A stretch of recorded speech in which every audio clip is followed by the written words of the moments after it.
कुछ दिनों के बाद, सलोनी, मेरे कपड़े जल्दी से प्रेस कर दो, ऑफिस के लिए देर हो रही है।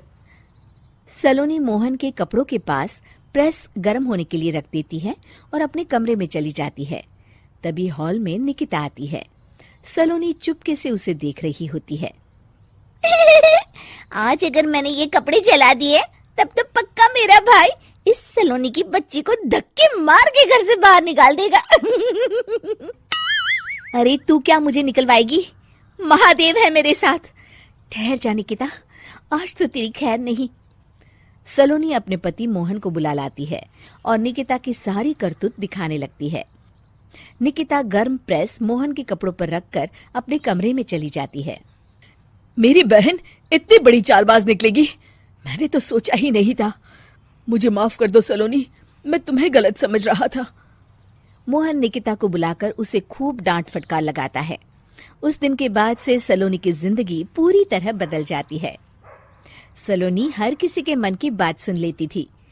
दूसरी तरफ निकिता का कोई भी दांव सलोनी पर नहीं चलता था और आखिरकार वो भी सलोनी के आगे घुटने टेक देती है।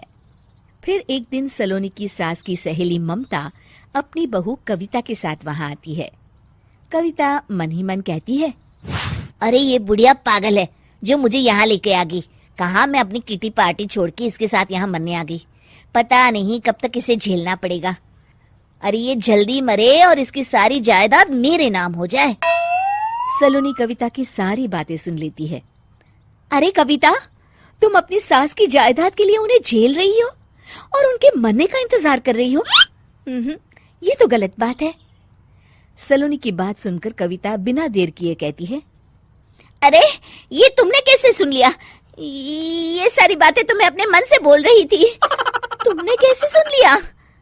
बस फिर क्या था, ये सुनते ही कविता के बगल में बैठी उसकी सास उसकी चोटी पकड़ लेती है। क्यों रे कलमुही, तू मेरे बारे में ये सब सोचती है? मम्मी जी, मुझे माफ कर दीजिए। बड़ी आई मेरी जायदाद लेने वाली।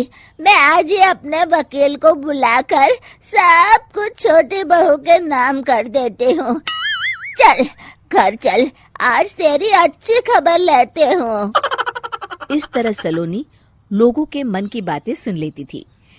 लेकिन धीरे धीरे सलोनी को एहसास होता है कि उसके आसपास के सारे लोग एक दिखावे की जिंदगी जीते हैं और सब एक दूसरे के बारे में बुरा ही सोचते हैं। हे भगवान, दुनिया में कैसे लोग हैं? सबके मन छल कपट से भरे हैं। मैं तो लोगों के मन की बातें सुन सुनकर तंग आ चुकी हूँ। मैं अपनी जिंदगी में अब बहुत खुश हूँ। अब आप मुझसे ये शक्ति वापस ले लीजिए भगवान। इस तरह भगवान सलोनी को दी हुई शक्ति वापस ले लेते हैं और सलोनी एक आम जिंदगी जीने लगती है।